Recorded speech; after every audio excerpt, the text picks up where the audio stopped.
सदगुरु कबीर साहेब हम सबको सदा सावधान करते हैं। सावधान क्या करते हैं कि हमारे अंदर में एक देहाभिमान है, उस देहाभिमान पर चोट पहुंचाते हैं। देहाभिमान यदि मिट जाए तो हम सही रास्ता पा सकते हैं, क्योंकि प्रथम हमें देह मिला, शरीर मिला, और शरीर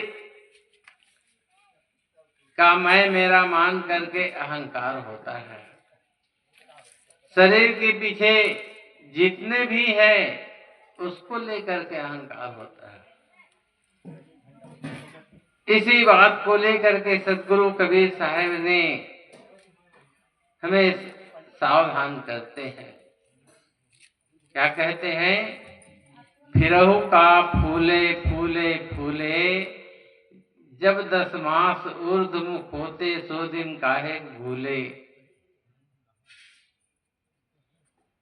साहेब कहते हैं, किसका अहंकार करते हो? क्या तुम्हारा है?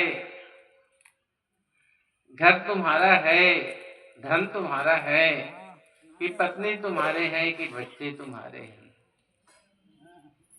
पत्नी बच्चे तुम्हारे स्वार्थ के साथी हैं।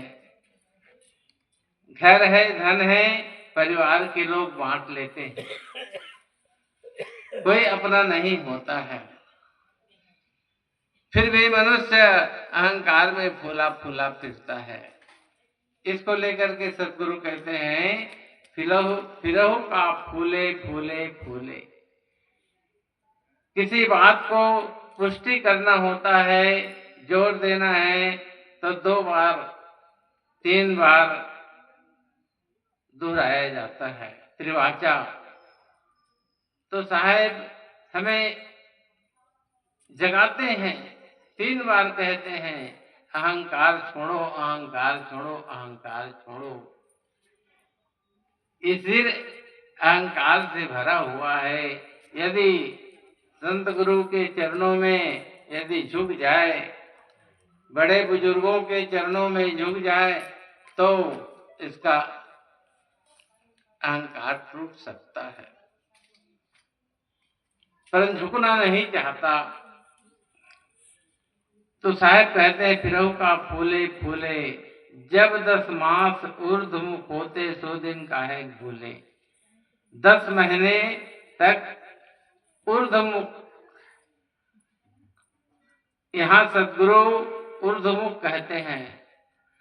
डॉक्टरों का मत है कि पहले गर्भ में बच्चा ऊर्ध्वमुख रहता है, कुछ महीने के बाद वो अर्धमुख होता है, नीचे सिर ऊपर पैर।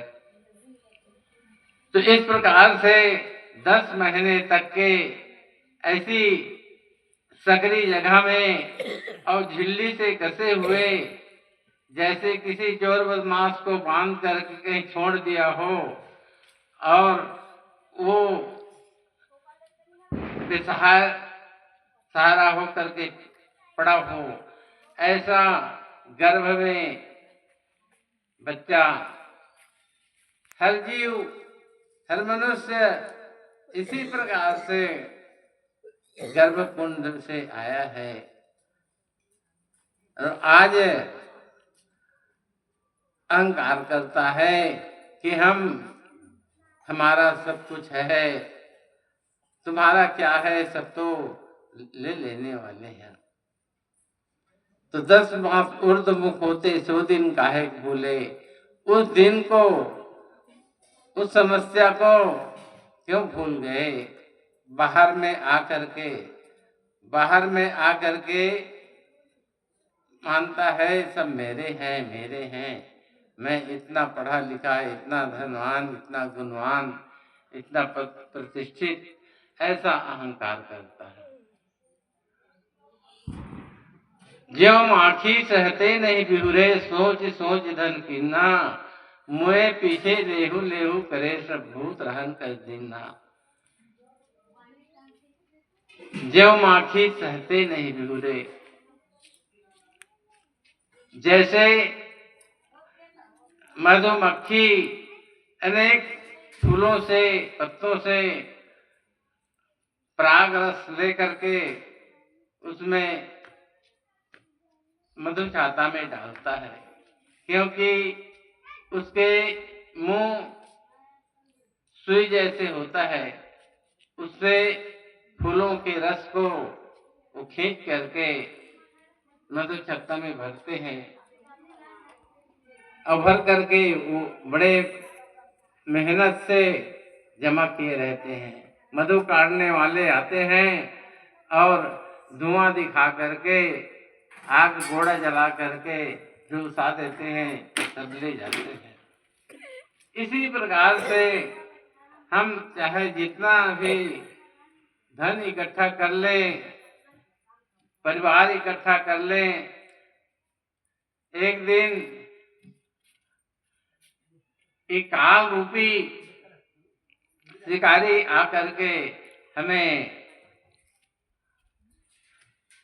ऐसा झुलसाएगा, क्योंकि मोह की आग में हम झुलसेंगे। मोह में हम पड़े हुए हैं, मोह और लोभ के कारण हम इसका अहंकार छोड़ना नहीं चाहते, इसे कोई अच्छे सत्कर्म में लगाना नहीं चाहते, सद्धर्म में लगाना नहीं चाहते। बताया जाता है एक आदमी बहुत धन इकट्ठा किया था, चांदी का रुपया होता था, नोट नहीं होता था उस समय, जमीन में गाड़ा था। जब अंत समय आया तब कहा कि सब रुपया खोद करके निकालो। निकाला गया, उसे जलखरी में भरा गया।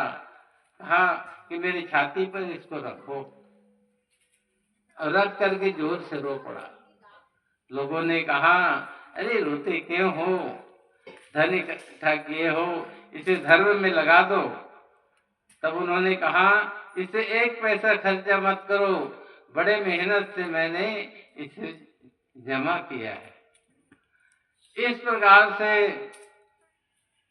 लोभ, मोह, अहंकार, तृष्णा ऐसे उनके अंदर में घर जमाया रहता है। ऐसा ही दुनिया के लोगों में अधिकतम सब लोग इसी प्रकार से भूल भुलैया में पड़े रहते हैं। तो जो माखी सहते नहीं भूरे, सोच सोच धन कीना। तो बहुत मेहनत से इकट्ठा किया है, छोड़ना नहीं चाहता, पर बराबर छोड़ना पड़ता है। इसी प्रकार से मौत आता है तो एक दिन हम सबको छोड़ करके जाना पड़ता है। इसलिए सद्गुरु कहते हैं कि इस संसार से तो एक दिन जाना है। देह हरिलोभ नारी संग है, आगे संग सुहेला। फिर कहते हो नारी मेरे हैं, वो नारी तुम्हारी पत्नी पतिव्रता केवल देहरी तक, दरवाजे तक की जाएगी, और आगे संग सुहेला, आगे मित्र साथी लोग ही शमशान भूमि तक जाएंगे, बाकी सब तो छोड़ देंगे। सब लौट करके शमशान भूमि में उसे चिता में जला देंगे या जमीन में गाड़ देंगे। तो आगे संग सुहेला, मृतक ठान लो संग खटोला, फिर पुण्यम सकेला। तो मृतक के साथ में केवल उनके खटोला जाएगा, खटोला, और जीव तो अपना कर्म ले करके अकेला स्वयं चला जाता है। इसलिए हम सबको सद्गुरु सावधान करते हैं कि ये जो भी है इसका मोह ममता अहंकार मत करो, इसका सदुपयोग करो, स्वार्थ में लगाओ, परमार्थ में लगाओ और अपने जीवन को अच्छा बनाओ। तो इस प्रकार से आगे संग सुहेला मृतक खान दो संग खटोला फिर पुनि हंस अकेला। ये हंस जीव, जीव को हंस कहा गया है। भारतीय परंपरा में जीव को हंस कहा गया है। तो ये हंस जीव अपना सूक्ष्म शरीर लेकर के पुनः फिर उसी गर्भाशय में जाकर के पुनः फिर उसी प्रकार देह बनाता है। तो इसलिए हमको बारंबार जाना ना पड़े, इसलिए सद्गुरु भक्ति करके अपने जीवन को हमें धन्य बना लेना चाहिए। समय हो गया